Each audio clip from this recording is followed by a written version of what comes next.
Thanks for joining us today on The Close. I'm Morella Fernandez. Markets close in 30 minutes. Let's get to the stories we're following in the BNN Bloomberg newsroom.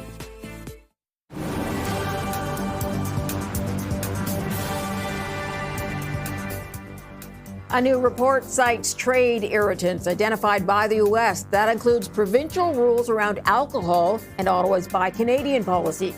The annual document prepared by the Office of the U.S. Trade Representative also mentions delays with aircraft validation in Canada and high tariffs on U.S. dairy products.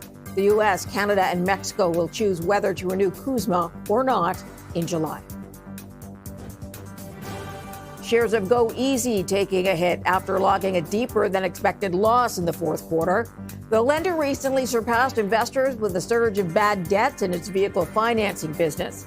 The Ontario-based firm says it expects loan write-offs to remain elevated for a while before improving later in the year. Go Easy did not provide a forecast. Stellantis is in early talks about building electric vehicles in Canada with a Chinese partner. Sources say the automaker is discussing options focused on an idle Stellantis assembly plant in Brampton, Ontario. Now, if it does move ahead, it would mark the first major Chinese auto investment since Prime Minister Mark Carney struck a deal with Beijing in January to roll back tariffs on Chinese-made EVs. The TSX up today about 0.5%, 176-point move on the day to just under 33,000. Let's go south of the border. In the U.S., the S&P is up 0.9%, the Dow Jones 0.6% up, or 290 points, and the Nasdaq a 1.3% move up, 279-point move. Quick look at oil right now, which is down $1.74. This is West Texas Intermediate contract for May. It's at 99.64, so down about 1.7%. As you saw, stocks continue to gain after yesterday's rebound, and oil falls back. My next guest is looking past the year-end conflict and expects a monster quarter of earnings. Barry Schwartz is the Chief Investment Officer and Portfolio Manager at Baskin Wealth Management and joins us now. Good to see you. Thanks for joining us.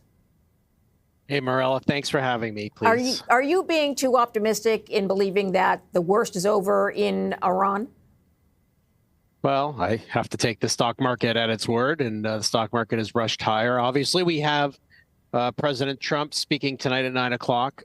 We're hopeful that he will be announcing the wind down of the Iraq war and plans for the future, not hopefully acceleration of any further conflicts. And so the market seems to be reacting positively from a huge move as we saw yesterday. The situation that's going on is untenable right now. And look, the price of oil is only down a little bit today. Still very, very frothy at $100 a barrel, give or take. And yet you have oil and gas stocks and ancillary stuff absolutely slammed. So clearly the market is jittery that on the oil stocks. And you know what? It's a good thing. We don't want to make money on oil stocks this way, right? It's obviously a nice pop when world events happen, but we'd prefer that oil and gas demand is strong as a result of other factors, not because of supply constraints. Because the conflict has gone on for a month now, what do you think will dictate how far oil prices actually fall? Well, let's look at it, right? Oil prices were in the $60 range only a few weeks ago. And people were concerned about the slowing economy, the impact of the tariffs, of course. Now we have the potential of higher inflation, which could slow the economy. So still similar type worries for the economic situation of oil. So if things do calm down, no question the price of oil will probably sink back to maybe not the 60 range, but maybe in the high 70, low $70 range. But quite frankly, I don't know. And obviously things can heat up again in the Middle East. So what I would say is if you're a Canadian investor, you probably want to wait for a pullback. But ultimately, this has to be good news for those wanting to invest in Canadian oil and gas. We have tons of supply, tons of safe assets, Hopefully this will kickstart more infrastructure build and really shows the value of Canadian oil and gas and its infrastructure. So prices of those stocks may not go back to where they were pre-conflict. Barry, you're expecting the earnings season to be a big one. What's the catalyst for that? AI. It's just nonstop. We've all forgotten, because we're focusing on the current narrative, the current situation. But the demand for AI is not only growing, but it's accelerating. And we see the token demand just off the charts as more and more useful AI products and services start to unwrap. And so we've seen these agentic AI is just getting started. We're seeing so many startup companies using AI and trying to come up with new AI products and services. We're at the beginning. We're at the infancy, still finding ways for companies and businesses and people to use AI and to help them out. We'll see lots of announcements from consumer products as well as Apple. I think Apple's saying they got 15 new products coming out. So the bottom line is the demand for AI is going to be huge, and that's going to what dominates the S&P 500. Hello, the top 10 companies are mostly AI companies, right? So you should expect to see huge earnings growth. Whether or not that's going to translate into free cash flow growth, of course, probably not, as these companies look to ramp up spending to meet the insane demand. You have heard Iran reportedly threaten to attack American tech company operations in the Middle East. Do you think that would cause major disruption? Would that raise security costs for them? Obviously, no one wants an acceleration of what's going on, and we certainly don't want to see Iran start firing missiles into other countries who are not involved in the conflict. So, as well as targeting U.S. institutions and civilians and travelers. So, hopefully, that's not the case. Yeah, we've seen some issues. We've seen Amazon have, I think, one of its data centers be hit in the Middle East. I mean, these things are going to happen. There's lots of missiles flying everywhere. But if it's targeting that, obviously that's a new escalation to the war, and obviously wouldn't be good for the markets. Okay, let's get to one or two of your stock picks. Let's see what we have time for. Microsoft is your first one under the Mag 7. It lost a lot, like many of them, but over 20% so far on the year. What do you like about it moving forward? Marella, there's so many fantastic, high-quality U.S. companies that have now gone nowhere for 3 to 5 years. And it's not because of the fundamentals. The fundamentals are actually incredible. And that's with Microsoft. We see Microsoft growing top and bottom lines by double digits for many years to come. This is the cheapest that I've seen Microsoft in many, many a year. Obviously, no one can time the bottom. I can't tell you if the stock of Microsoft or any other stock is going to go higher or lower from here in the short term. But what I can tell you is if the company continues to deliver these types of earnings growth, the stock price will recover.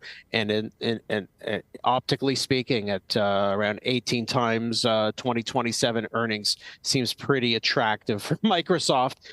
In our opinion, it's still the huge beneficiary of AI, and we believe we're just getting started. So happy to buy Microsoft and Meta and Amazon and Google and all these high-quality tech names that have pulled back here with really no impact to fundamentals. If I can model out double-digit earnings growth and the stocks are trading at a much lower valuation, I'm a buyer, even if missiles are flying across the globe. All right, got to leave it there, Barry Schwartz. Thanks for joining us. Appreciate your time.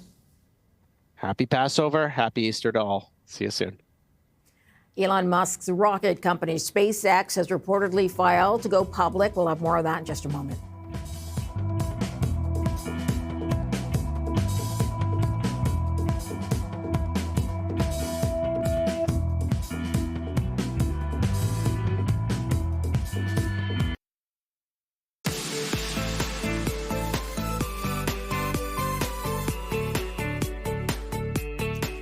Major tech company SpaceX has been rumored to go public for years. The wait may finally be over. Reports suggest the company has made a confidential filing towards a potential IPO. Joining us to break that down and what it could mean for investors is Jeff Parks, CEO and director of Stack Capital, an early and significant investor in SpaceX through his fund. Thanks for joining us today. Thanks for having me again. Good to see you. The estimated value here, as you know, $1.75 trillion, which is astounding. What do you think about the number? It's a big number, but we've also had big companies like Saudi Aramco go public at valuations like this. So it's a big number, but a lot of growth behind the underlying company. When you look at this, you have three segments in this business. We have the launch capability, we have the Starlink side, and then we have obviously Mars and XAI as well in the business. So there's a lot of levers for growth. There's been a lot of CapEx built up in this business, which allows it to have a lot of high margin free cash flow and growth going into the future. So I think they can substantiate this underlying valuation, and we think it can trade quite well in the public market. Where do you see the biggest growth for them? I know they have a number of government contracts, for example, but walk us through where you see the biggest growth. They do have government contracts with NASA, but that's because they're really good at what they do in terms of underlying business and delivering product at the best possible price to those underlying operations. But I would say the biggest growth and where we get most excited about is on the Starlink side of the business. You have 2.8 billion people in the world that don't have access to the internet. So when you're thinking about this company, you need to think about just the Starlink portion as almost the worldwide telco carrier. You can touch pretty much anywhere in the world with that underlying Starlink business.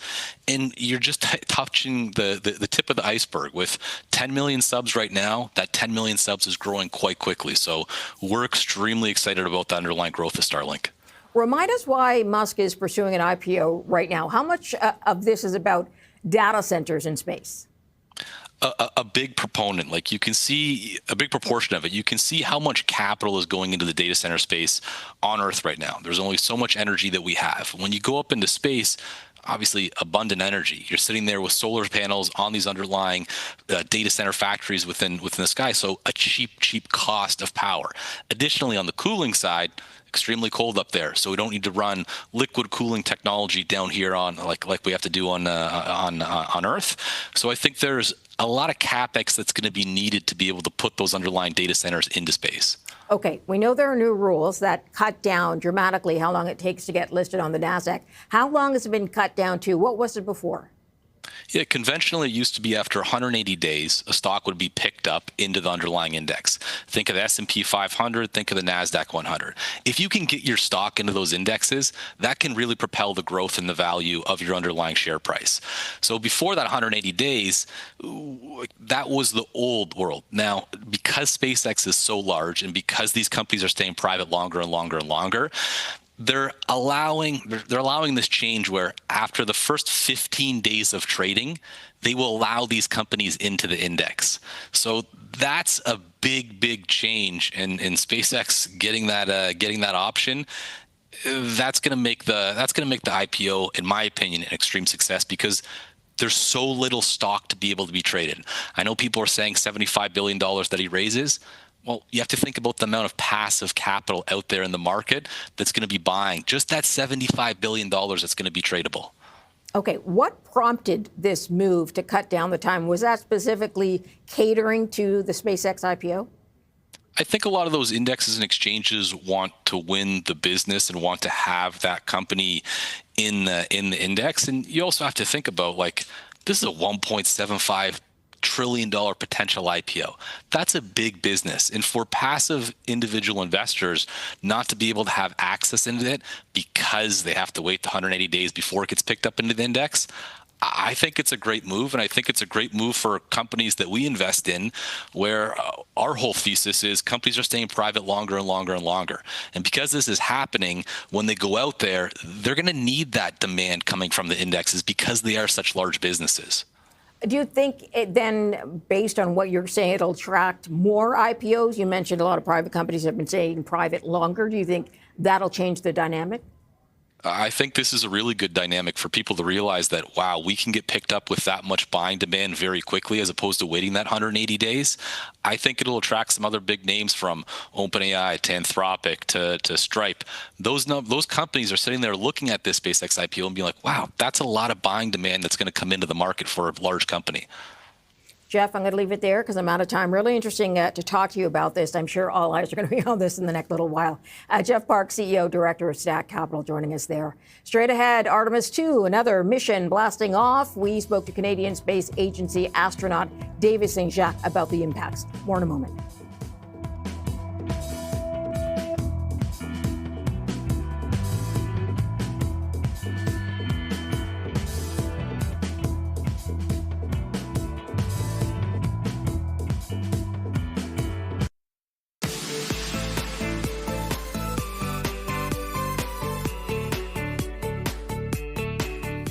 4 astronauts, including Canadian Jeremy Hansen, poised to lift off on a 10-day journey that'll slingshot them around the moon, marking humanity's return to the lunar vicinity for the first time in more than half a century. To discuss the Artemis II mission and the impact on Canada, we spoke with Canadian Space Agency astronaut David Saint-Jacques. My good friend Jeremy is going to the moon.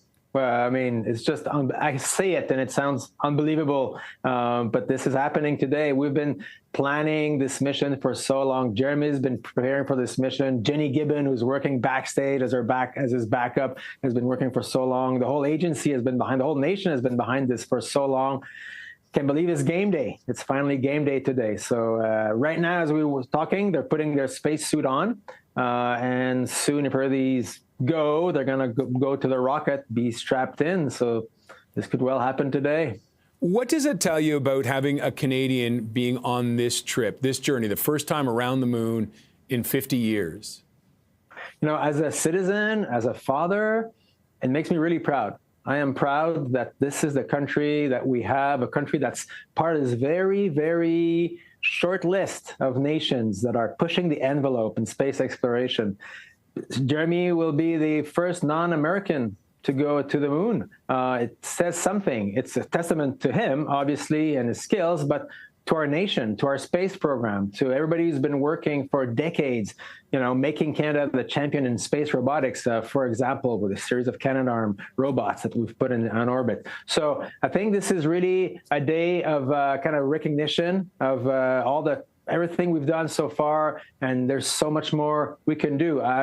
It's a moment of pride. And I also think that it's in these days of kind of troubled times geopolitically, it's also a moment for humanity to look in the same direction for a short moment as we put four of us, on this dangerous mission to go check out the far side of the moon. I think, and that's what you have to remember, that it is a dangerous mission still.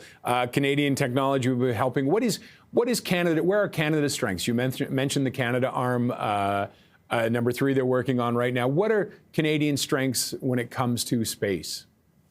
So yeah, our space sector is really strong. I mean, at the core of it, our academia, our universities are strong, our industry is strong, and our workforce is strong. And so in space, we're good at making satellites, we're good at making robots.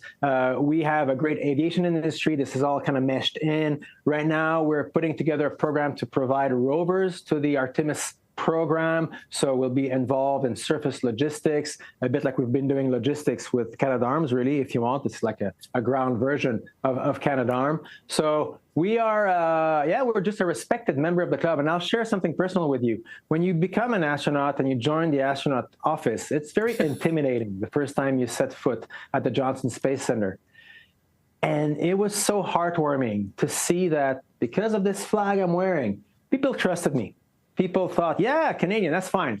They deliver. These guys deliver. So we're really standing on the shoulders of giants. And today, Jeremy is at the very, very top of that pyramid of giants that we have built over decades. I somehow think calling it office is an understatement, really, for what you guys are, for what you people accomplish going up in space like that.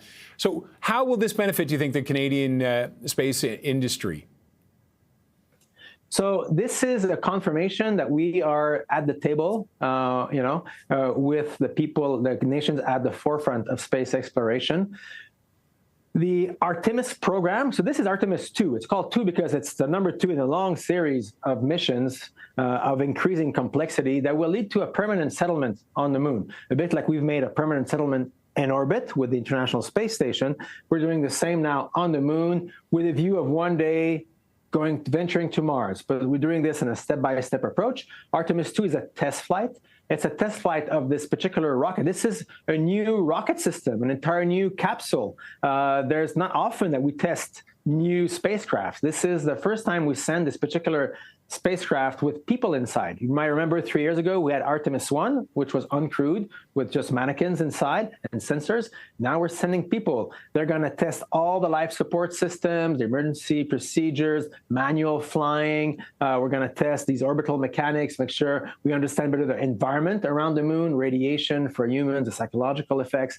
It really is a test flight that is required to be comfortable with the risk of the next mission that's a bit more complex, and then the next one, and the next one, and the next one. Okay, I'm going to nerd out for a bit. We were talking the business side. Now I'm going to nerd out. What's it going to be like? How big is the capsule they'll be going up in? Will they be able to move around? Like when John Glenn went up and that crew, they couldn't move really. Will these guys would they have any space, the four of them? Thank you for the nerdy questions. I love them. Join the club. Oh, yeah. Yeah, so it's kind of the size of, a small van, let's say. So when they launch, they're gonna be strapped in real tight, not going anywhere. Once they reach orbit and they can unbuckle, they'll be able to flip around. They're probably going to have to constantly say, sorry, and like a Canadian, to fly past each other. But there's plenty of space to move around. There's even some exercise equipment. There's a little galley area. There's a bathroom area. So they're like in a very small RV, if you want, like a road trip in a van that you could not get out of. So that the 50 years advancement, they've gone from the little the mini car, the Corolla or something, up into a minivan now. So they're moving ahead. And when they get up there, will they be doing any experiments when they're up there, like external experiments? Obviously, they're going to be testing equipment, but will they be testing anything in space itself? Yes. So to summarize what's going to happen, they're going to leave Earth, and initially they're going to be on a very low Earth orbit, just in case they need to come back in a hurry. Check out the basics of the system. Then they're going to push themselves to a higher orbit, a big elliptical orbit around the Earth. They're going to be there for about a day, testing manual flying, testing all the life support equipment. And once they're happy, everybody's happy, kind of hit a point of no return. It's called a trans-lunar injection burn, where they're going to push the capsule to the moon on a long figure-8 flight that's going to bring them back home 8 days later, having, if you want, fallen back from the moon. So while they are in transit to the moon, they're gonna release some little satellite probes to measure the radiation environment far away from the Earth's magnetic field, because it's a completely different environment for humans there. They're also going to have on board little kind of biological samples to measure their effects of radiation. So that's one big theme of the research, is radiation impacts on humans when you're far from the protection of the magnetic field. They're also going to be doing photography of the far side of the moon. The way the mission has been timed, they're going to have the far side of the moon is going to be in broad daylight. So they're going to be able to take great photography of the far side that nobody's seen before, and maybe start the scouting process for landing sites for future Artemis missions. Canadian astronaut David Saint-Jacques. A quick look at the market before we end the trading day. The TSX up 0.6%, 192-point gain so far of the day. The S&P up 0.7%. And the NASDAQ right now up over 1%, a 240-point move on the day. The closing numbers when we come back. Stay tuned.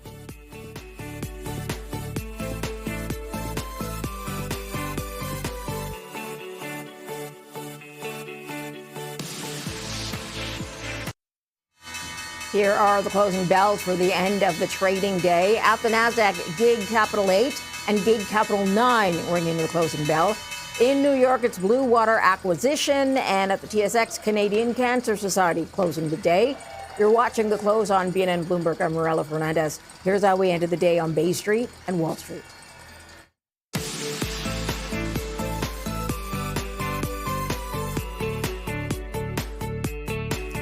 Another positive day for the North American markets. The TSX gaining 0.6%, up 189 points on the day. The S&P up 0.7, or a 46-point move, and the NASDAQ up 1.2%, a 250-point gain for the NASDAQ composite. Having a look at West Texas Intermediate, this is the contract for May. It is down today 1.7%, or $1.75. So just under the $100 barrel mark, because of optimism that the conflict in Iran will be over soon. And having a look at gold futures as well and what that means for the metal, it is up 2.5%, or $114, ending the day at $4,793 US. Let's get to some of the movers. Discovery Silver, a gainer today. It is up close to 10%, 9.8%. That's an 88-cent move to take it to $9.82. And with gold moving up, a lot of the miners gained today. We have America's Gold and Silver up 7.3%, SSR Mining gaining 7.2%, and then Aris Mining up as well, 5.5%. Ivanhoe Mine going the other direction is down over 11% today, $1.38 loss per share to $10.51 after its price target was cut by Stifel. Birchcliff Energy also dropping today, 11.4% or 87 cents to $6.77. Athabasca Oil, which had gained, of course, over the last month in energy concerns, dropping today 8.3% to 93 cents per share, taking the stock price to $10.32. Stocks, of course, climbing on stronger hopes for an end to the war. For more on the markets, let's go to Sam Stovall. He's Chief Investment Strategist at CFRA Research. Thanks for joining us today.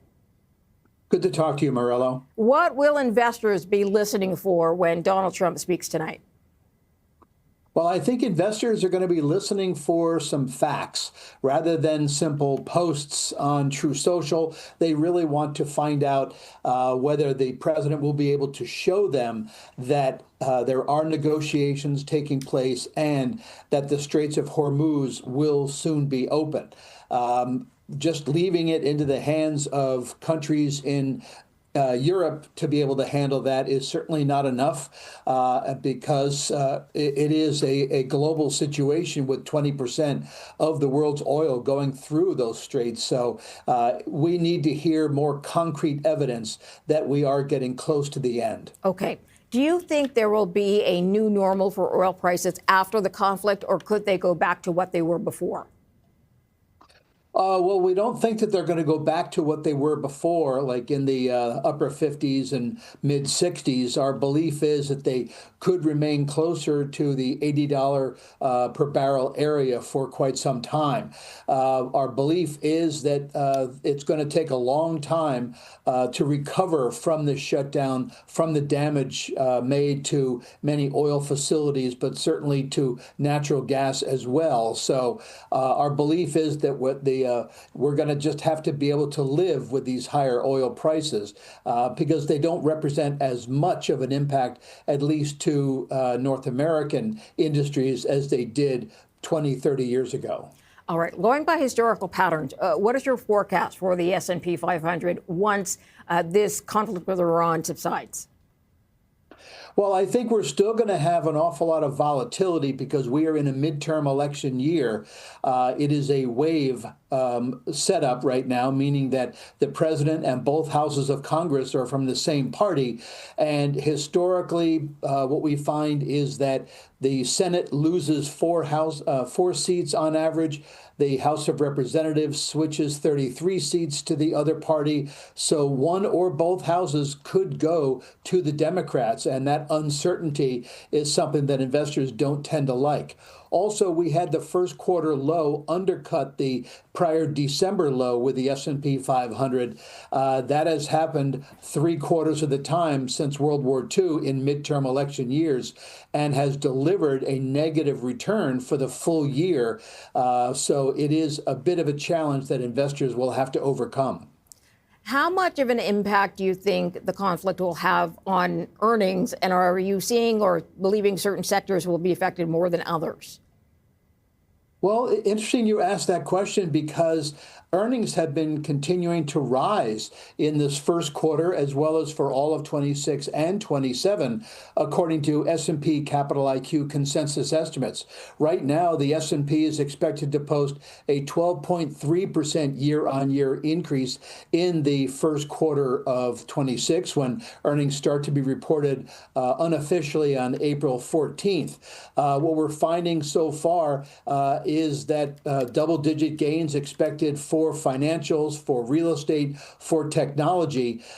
So I would tend to say that areas that might be impacted more greatly would be the users of petrochemicals, such as packaging firms, as well as many of the consumer staples areas. Okay, let's get to one or two stocks that you like right now for CFRA. Broadridge Financial Solutions is the first one. Tell me a bit about them. Well, first off, when you look to the technology sector itself, it has been a sharp underperformer so far this year. And when you look for valuations on a trailing 5-year average forward PE basis, technology is trading at a 23% discount to that 5-year average. It's also trading at a 13% discount to its trailing 10-year average, and is trading at about a 5% premium to its 20-year average. So valuations have come down quite substantially. Also, I was looking for those sectors that had relative strength indexes, RSIs, below 30, and these were at 23. So Broadridge we like because the shares remain attractive, because the company has a very large amount of multi-year recurring contracts that we look favorably upon. Okay, I've only got about 30 seconds. I'm going to skip to Microsoft, which you like. Tell me quickly what you see happening with Microsoft that interests you. Well, that's RSI was at 22, very weak, and we feel that longer term the company really has an awful lot of AI opportunities that it will be leveraging. All right, you're not the only one who likes Microsoft moving forward. Dan Stovall, sir, thanks for joining us. Appreciate it. My pleasure. Fashion forward beat Group Dynamite tops estimates and shares rally. We'll break that down when we come back.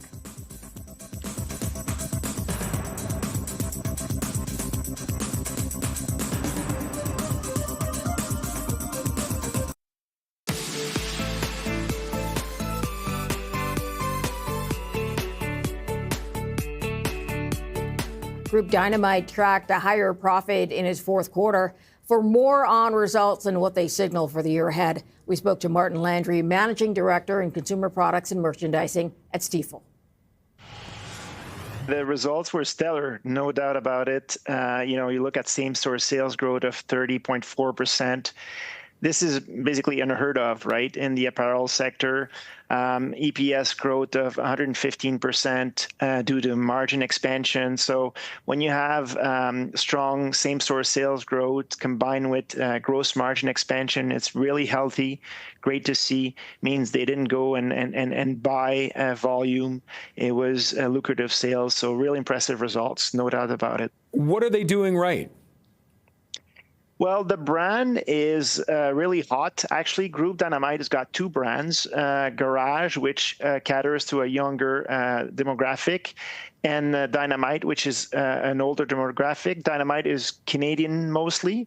Garage is Canada and US and growing really rapidly in the US. And that's the main growth engine of the company.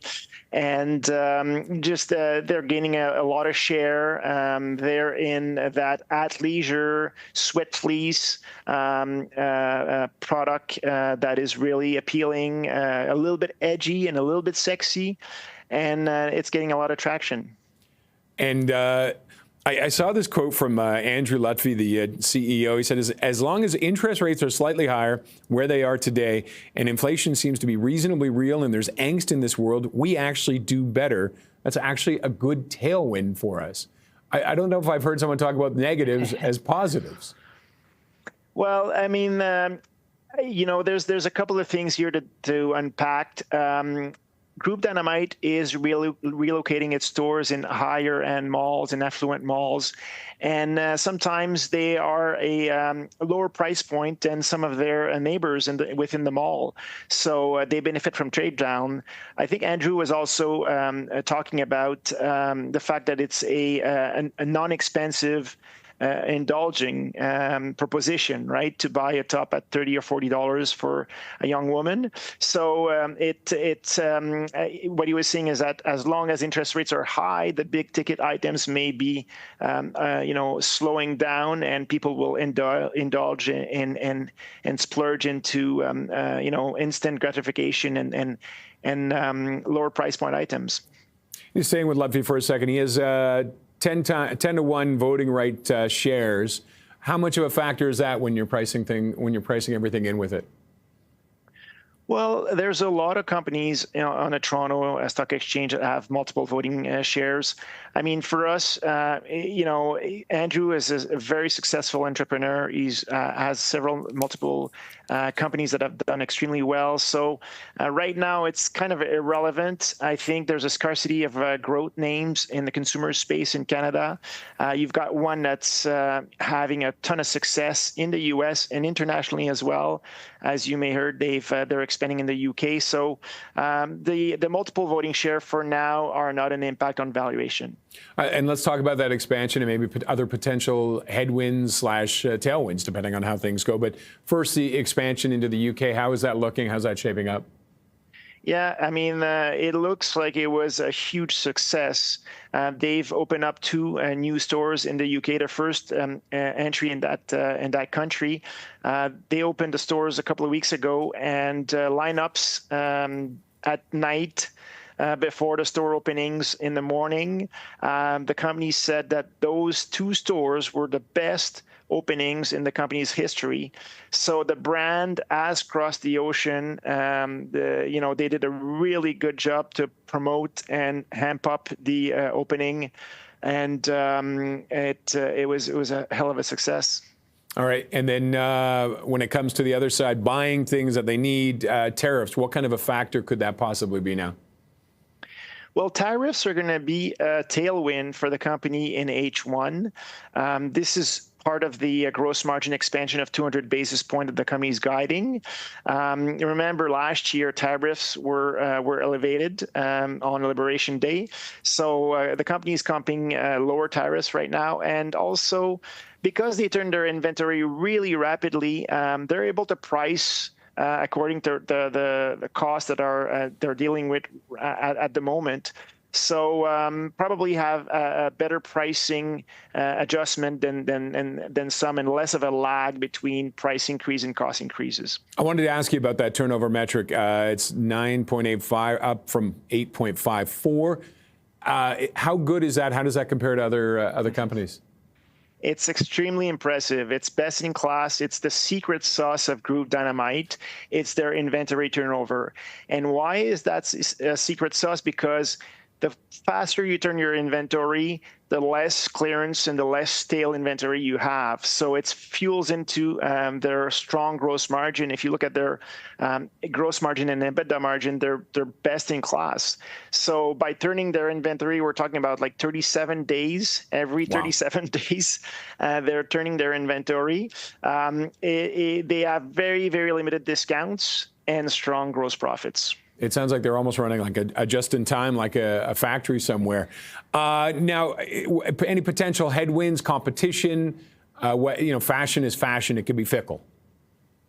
No doubt, and that is one of the main questions. And I think a lot of investors are trying to ask, and even us, we're trying to assess. How long does this brand remains hot?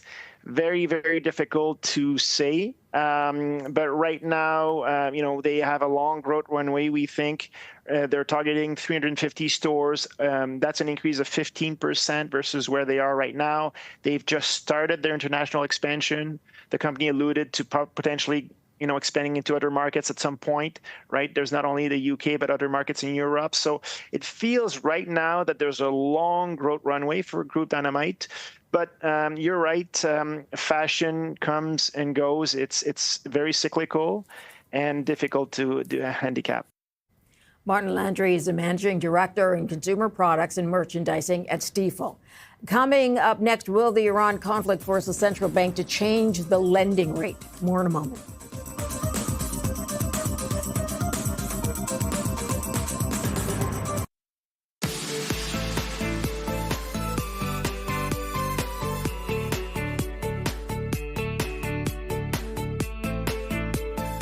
As much of the world grapples with a fuel crunch tied to the war in Iran, Suncor Energy says it wants to ramp up production, boosting output by 100,000 barrels a day to nearly 1 million barrels a day by 2028.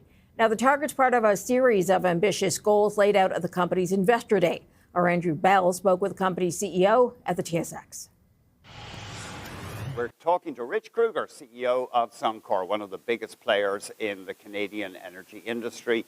He took over at Suncor almost 3 years ago. 3 years ago this week, the company was out of favor with investors. The safety record was spotted, and the company had operational problems. Since then, we have seen quite the rally in the stock, and the company is out there telling investors this week in the States and Canada what its plans are for the next few years. Rich, thanks for giving us the time.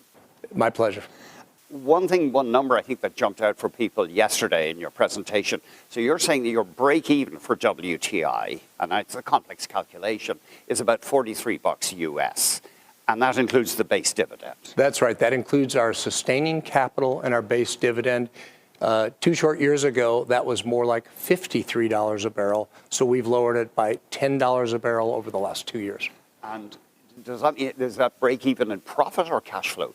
Well, it's really more of an indicator on a kind of a cash flow basis, but it's a common denominator that companies can use to compare themselves, and it really deals with your strength and resiliency with commodity price cycles. So in a low $40 a barrel, that would put us very, very competitive on a global basis. You're a former head of global production at Exxon, so I'm really looking forward to hearing what you have to say about the Strait of Hormuz, but let's stick with Suncor for now. And you're saying that within 3 years, you hope to bring that break-even price down to about $38 US? We had an investor day 2 years ago where we laid out a 3-year plan, and we delivered on every commitment in 2 years versus the 3. Yesterday, we put out a new 3-year plan that has a further $5 a barrel reduction in break-even, another 100,000 barrel a day growth in upstream production, and significantly material cash flow growth to our shareholders. So we think it is both ambitious and bold. And this year, your production will be something like 850,000 a day. It'll be between 850 and 860 probably. This year is a bit more of a higher maintenance year, but it's on an upward trajectory. It's grown 114,000 barrels a day in the last 2 years, and we project another 100,000 barrels a day in the next 3. I remember, I think this must have been under you at Imperial Oil, a previous gig. You produced a safety video, and we showed it. It was on YouTube, and it was really quite striking. It showed an accident, that could occur with trucks and big equipment. It was quite a stark video. So safety was an issue at Suncor when you took over. There had been deaths, and the record has improved. Well, I think to consider yourself a good or a great company in oil and gas, you must be a safe company. And so the priority for the last 3 years has been on the safety of our people, our employees, and our contractors. And I'm really proud to say that we have reduced injuries and incidents 75% in 3 years, now placing us as one of the safest companies in North America. So in terms of your getting money back to shareholders, you're paying them back something like $2.5 to $3 billion a year in dividends, and the same in share buybacks. Yeah, this year, in fact, our dividends will be roughly about $2.7 billion this year, and we've increased our buybacks where it'll be just about $4 billion in 2026, materially increased over year on year. What do shareholders tell you, or bigger institutional accounts? We like dividends, we like share buybacks. The shareholders they're a diverse mix. They like a bit of it all, but I think the predictability and reliability of a dividend is important to many. Yeah. And as opposed to holding surplus funds when we have it, the majority of shareholders would prefer that we would return that capital to them via buybacks. And with our cost structure where it is, our spending where it is, we're able to do that. It's interesting right now, the bulk of your production is from the mining, the big trucks that the industry can do with the shallower bitumen deposits. But over the next decade and more, you're moving into in situ, getting it out using steam and other techniques. We are. One of the things we've done over the last few years is a comprehensive assessment of our resource base, looking at delineation drilling, shooting seismic, the size and quality of it. And we published literally this week an 11 billion barrel addition to our contingent resources, taking us from 19 billion barrels to 30 billion barrels. That is nearly a century of reserve life at today's rates. And so when we look at our future opportunities, it's both large and high quality. That's where we see a shift over time in the company's production. Yeah, thanks for reminding me about that. So you're saying it's contingent resources up to almost a century. So at current production rates, you could keep going for a century. We could. That's on top of the 25 years of remaining life we have with our proved and probable resource base. So yeah, I would say Suncor's resources could probably outlive both you and I, Andy. Unless they come up with some good technology, yeah. You might have a leg up on me. No, I think we're in the same boat. That's interesting because, I mean, you, as former head of production, a global head of production at Exxon, are there any deposits in the world that are like that? Yeah, one of the big attributes of a company that, to me, an oil and gas company that determines its quality is its longevity and durability of its resource base. Yeah. With more than a century of undeveloped resource ahead, that puts us in a class of our own. Canada and perhaps Venezuela with its heavy oil deposits would probably be the only two places that could have that conversation. But of course, they've got other issues. Yeah. Got other issues. What about a global company like Shell or Exxon, or what kind of reserve life would they have?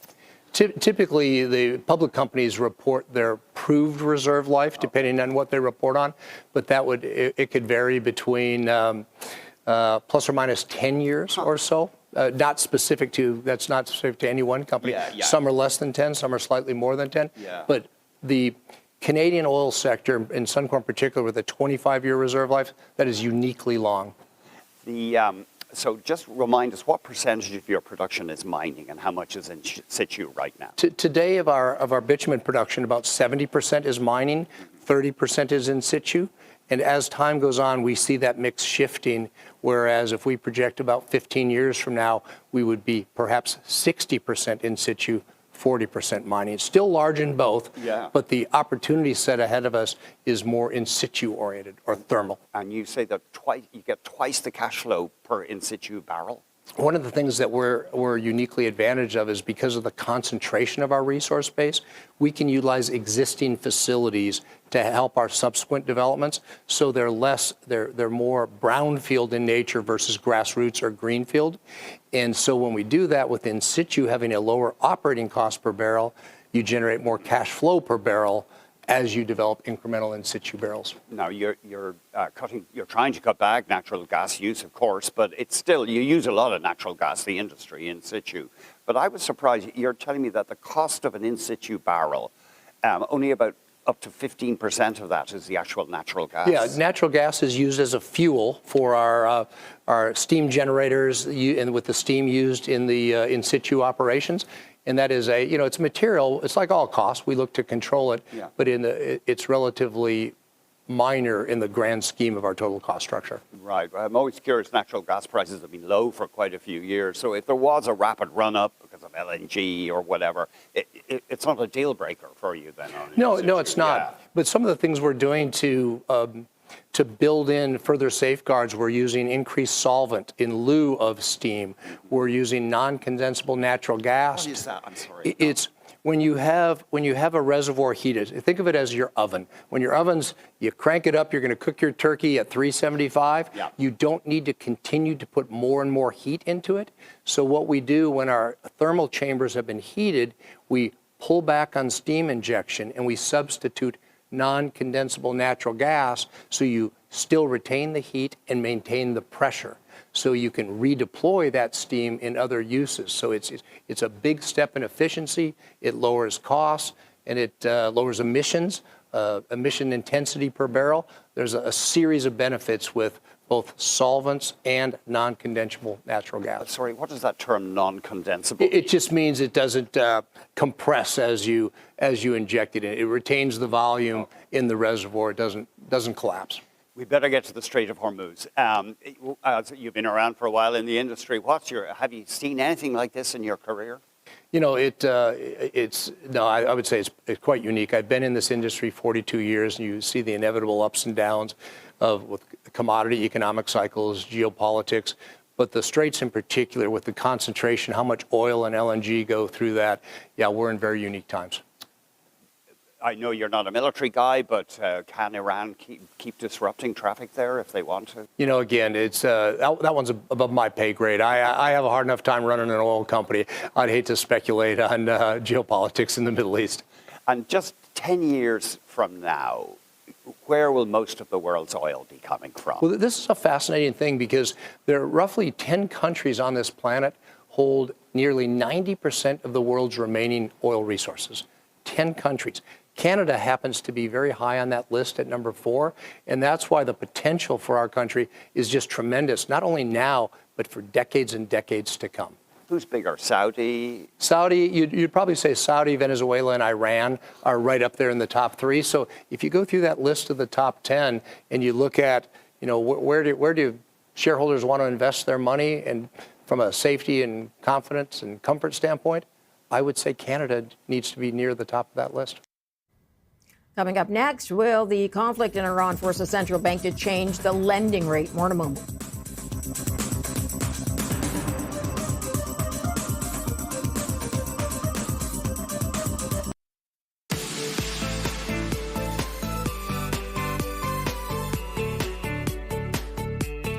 Whether or not the Iran conflict is over, it's likely to affect inflation, at least in the short term. In a new report from National Bank Financial, some argue the central bank should exercise patience in a rate decision instead of responding to the current oil shock. One of the co-authors of that report joins us now, Warren Lovely, Managing Director, Chief Rates and Public Sector Strategy at National Bank Financial. Thanks for joining us today. Yeah, my pleasure. So we had a similar shock in 2022. How is that shock different from the one we've seen now? Well, quite a bit different, entirely different circumstances, you might argue. And I think what is fair to say is that we're studying that earlier episode, and we know what happened. It generated a lot of inflation. We saw a lot of fiscal stimulus added as well, and the economy overheated, and we had a real inflation problem, which is, to some extent, I think what investors have in the back of their mind when we're trying to discount what this current oil price shock might mean for the economy. We will get more inflation. Of that, we can be certain. Okay. But what we're trying to argue here is that it might be premature to overreact to that oil-induced inflation spike because there's a lot of vulnerability here in Canada still. Let's talk a little bit about that. One of the cautions is about the soft labor market.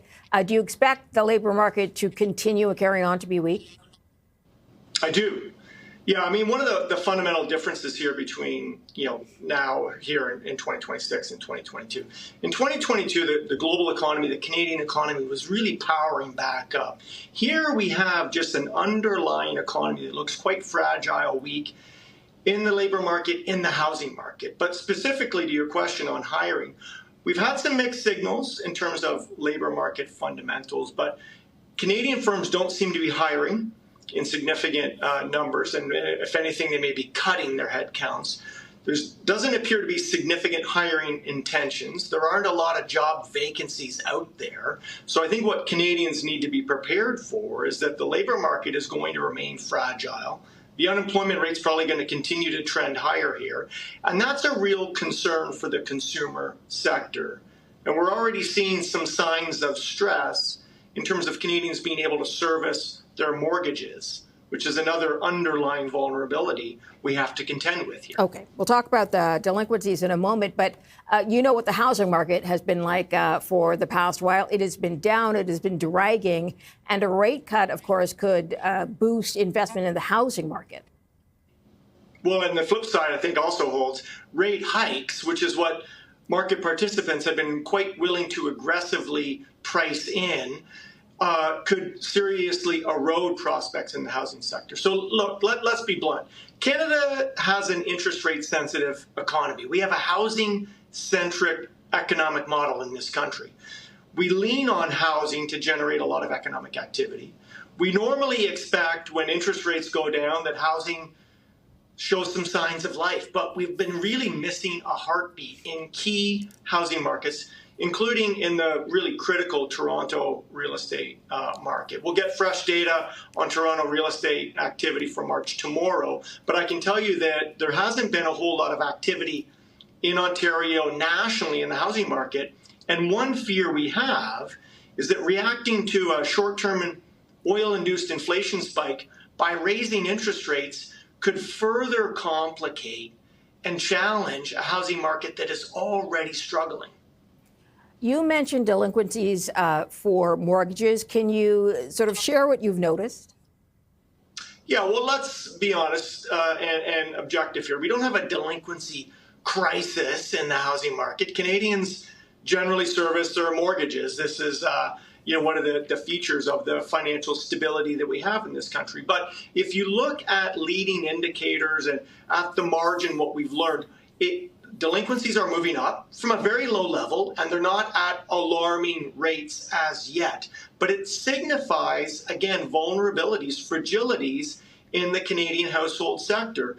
Most Canadians appreciate, and viewers appreciate, that we've got something of an affordability crisis. Real purchasing power is down. Canadians, particularly homeowners, don't feel like they have a lot of extra dough to stretch. And the other thing that is happening here, irrespective of whether we get further interest rate movements, is that a lot of mortgages are resetting anyway at higher rates, more painful rates. And this mortgage refinancing process that has been well underway for some time is a challenge. It's making life harder for Canadians that are carrying mortgage debt. So I think it's not all that surprising that through delinquencies, we're seeing Canadians struggling to make ends meet and keep up on their payments. Warren Lovely, I have to leave it there, sir, but appreciate you joining us on the show. Thank you. Yeah, my pleasure. Thank you. Coming up, Unifor calling on Ottawa to make valuable changes as Canada hits the one-year mark of Trump's tariffs. More in a moment.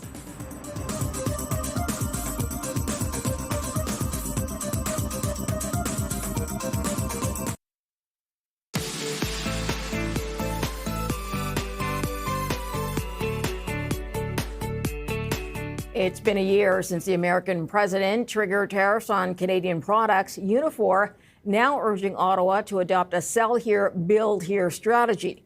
To tell us more about it, we were joined by Unifor National President Lana Payne. It has been a brutal year for working people in, of course, the auto sector, the forestry sector, many sectors that have been hit by these sectoral tariffs during what has been a very difficult year during this trade war. I mean, the numbers have been clear. We saw a staggering loss in motor vehicle manufacturing in the last year of about 27% down. 8% down in auto parts. So that when you have those kinds of reductions, that means workers are impacted and production is impacted. So we've got a lot of work to do here to stabilize the sector for today and for the future. Now, I mean, obviously, the auto industry is probably the one that's been most talked about. Are there other sectors that have taken similar hits? Yeah, for sure. I mean, if you look at the forestry sector from one coast to the other coast, they were being punished with these harsh softwood lumber duties. And on top of that now, we have seen tariffs on wood products. So it has been a very difficult year of mills being idled, shifts being cut, plants being curtailed all across that sector and across the auto sector too. And of course, when you have a situation like that happening, it really also impacts investment, which is key and critical to the future of these workplaces. Do you know how much investment has been lost because of what's going on? Any numbers to it? Well, I mean, if you look at Brampton as an example, an auto plant that can employ 3,000 workers plus thousands more in the supply chain, the investment there to get a new product, would be substantial, hundreds of millions of dollars to get that going again, if not more. And this is the situation we are in right now. That's why we really need a strong auto policy, and we have the start of one in Canada at this moment. But there are elements of that policy that need to be worked out so that we are actually supporting companies that build in Canada, contribute to the manufacturing footprint in Canada, and create good union jobs in Canada. And those companies that do that need to be treated in a preferential way under this policy compared to what I call the free riders, which is a lot of global auto companies who sell into our market. This problem was made a little bit worse by the China deal. And they do so without having to build in Canada, without having to have a supply chain in Canada.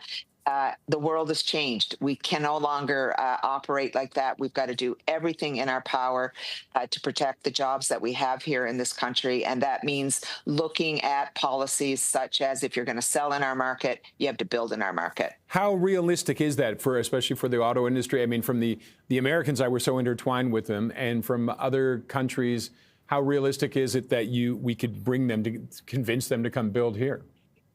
Well, if they're not going to build. Yeah, if they're not going to build here, then they shouldn't get preferential access to putting cars into our market. And really, in some ways, importers get treated better than those who are spending billions and billions of dollars investing in auto plants and in the supply chain. So there's a way to incentivize, use the carrot stick approach, if you will.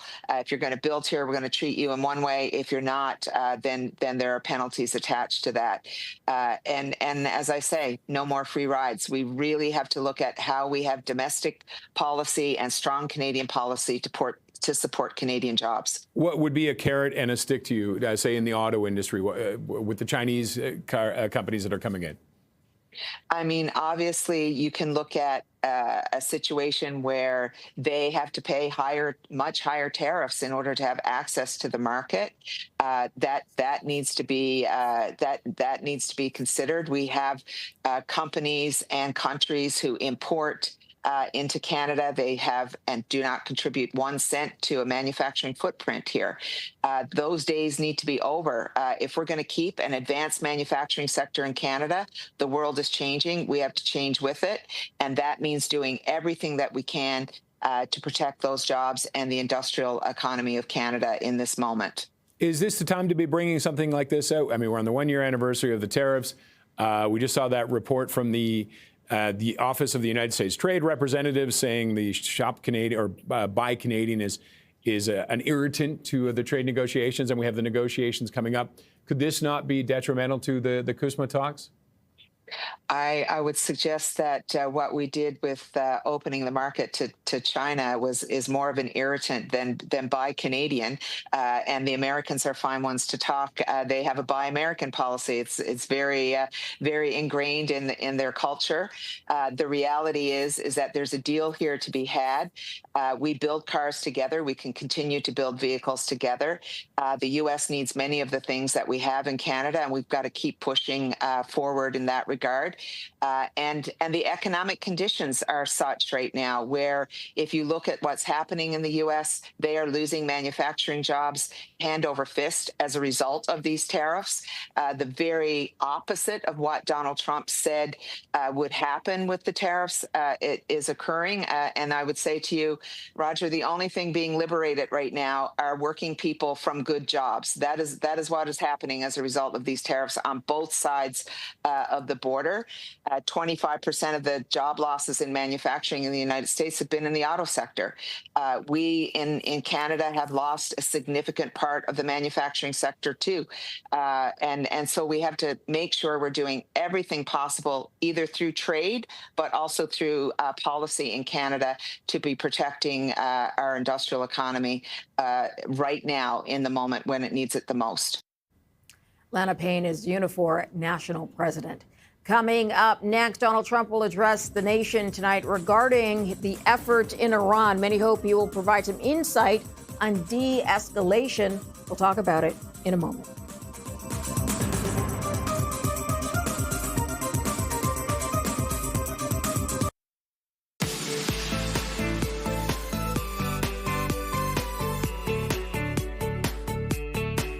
The world will hear from the U.S. president tonight on Iran. Most will be looking for a confirmation about the conflict and when it will end.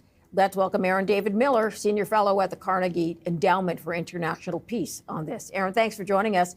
Do you expect to hear a timeline for de-escalation? No.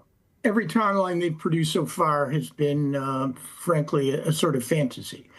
What I would hope as an American citizen is what should have been provided to the public before this war, as this war began, which is a clear elucidation of American priorities, the necessity, and how precisely does the president expect this war to conclude. I don't think you're going to get any of that. Okay, let's talk. Because I don't think we're anywhere near an end to this war. You've got another carrier strike group, the George W. Bush, deployed en route to the Gulf.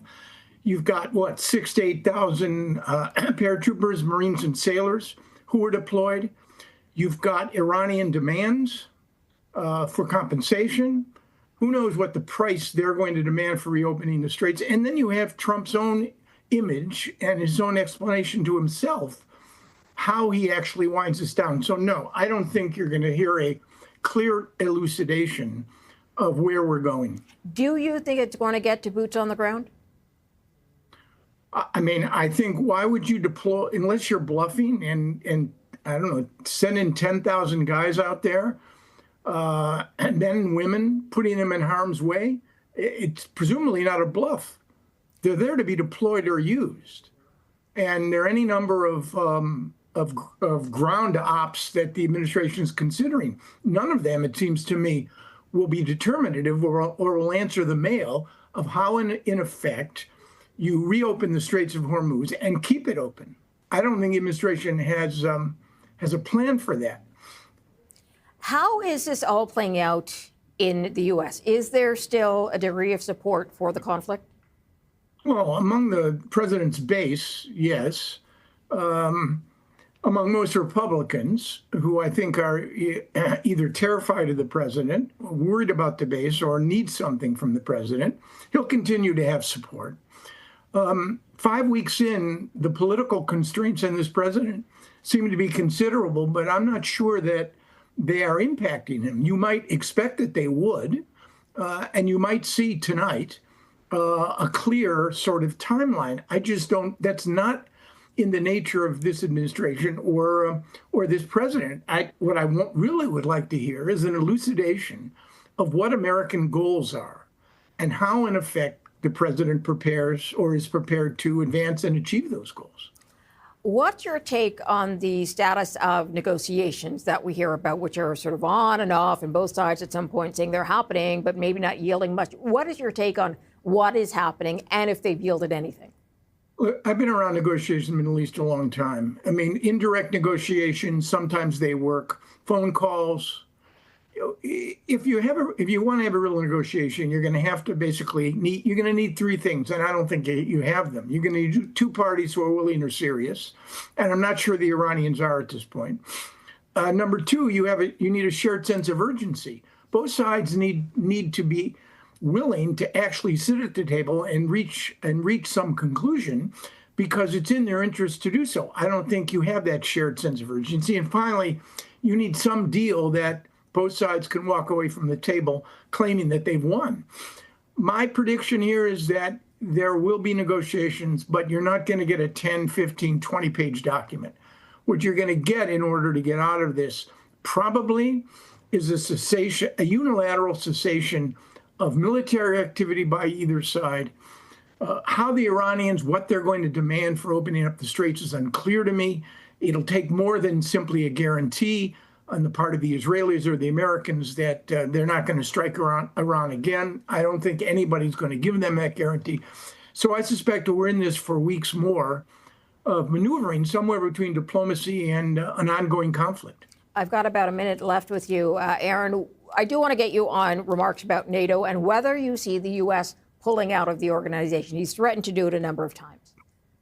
Congress passed, as part of the National Defense Authorization Act, legislation basically that would preclude a president from unilaterally withdrawing from NATO. It would require 2/3 of the Senate or congressional authorization. Now, the president has bucked almost every norm and institution, or tried to, of effective constitutional governance. He may try to buck this one and kick it to the Supreme Court. But I think if the president wants to undermine NATO, he doesn't have to withdraw. All he has to do is hollow it out. Basically water down the Article 5 commitment, stop funding it, stop integrating, cooperating, strategy with our NATO partners. It would be among the most harmful, destructive acts of any president in the history of the United States, should he proceed down that path.